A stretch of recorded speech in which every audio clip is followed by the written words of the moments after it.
یا د غربات چپو وهل یا ژوندا د پوښتنو خون دې وران کړلې دلتا زما څوک د پوښتنې نشتا لږ په کرار شه سوځېدل یا ژوندا درتا لکومه خوشحالی راوړما یا په غمونو نړېدل یا ژوندا څوک دې زما چې مې پوښتنه وکړي زما په سر باندې انګار ورېږي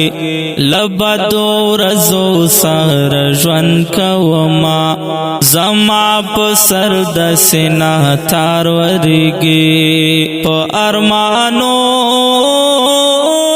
کې لړل یا ژوندا کډې د هر چا دې روان کړلې یا د غربات چپو وهل یا ژوندا د پوښتنو خون دې وران کړلې دلتا زما څوک د پوښتنې نشتا لږ په کرار شه سوځېدل یا ژوندا درتا لکومه خوشحالی راوړما یا په غمونو نړېدل یا ژوندا لږ په کرار شه سوځېدل یا ژوندا چاته ژړا چاته فریاد وکړما څوک به زما په خفګان ودردېږي چاته کیسه د ژوند برباد وکړما رټل یا ژوند د ډېرې کونډې رنډې په خیراتو ستومان کړلې یا د غربات چپو وهل یا ژوندا د پوښتنو خون دې وران کړلې دلتا زما څوک د پوښتنې نشتا لږ په کرار شه سوځېدل یا ژوندا درتا لکومه خوشحالی راوړما یا په غمونو نړېدل یا ژوندا د ارمانونو په لار تلل یا ژوندا اوس په دې چم کې زندګي ګرانه ده دغه ترخو حالاتو سره په خدای قسم چې وخت تېرې ګرانه ده وخت دا کوم جبر دې وکړو کنه د پښتون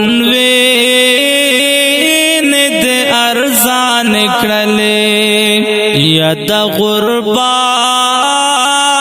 چپو وهل یا ژوندا د پوښتنو خون دې وران کړلې دلتا زما څوک د پوښتنې نشتا لږ په کرار شه سوځېدل یا ژوندا درتا لکومه خوشحالی راوړما یا په غمونو نړېدل یا ژوندا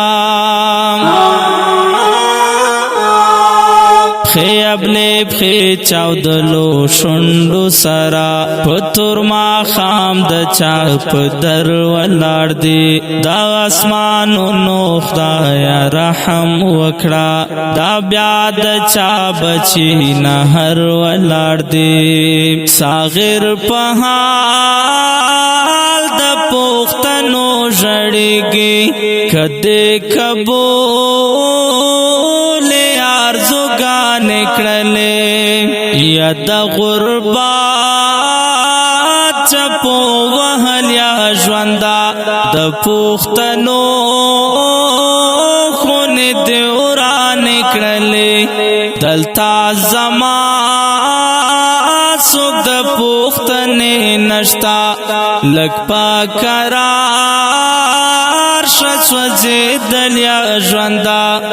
درتا لکو ما خوشاله راوړما یا پاغمو نو نړې دلیا ژوندا. ډیرو قدرمنو محترم اوردونکو دا کلام په کلم د محترم لیکوال اقبال صاغر صاحب او ژغ د استاد سرور غزالی مروت ترتیب کوي کشمیروال زاهد مروت. والسلام.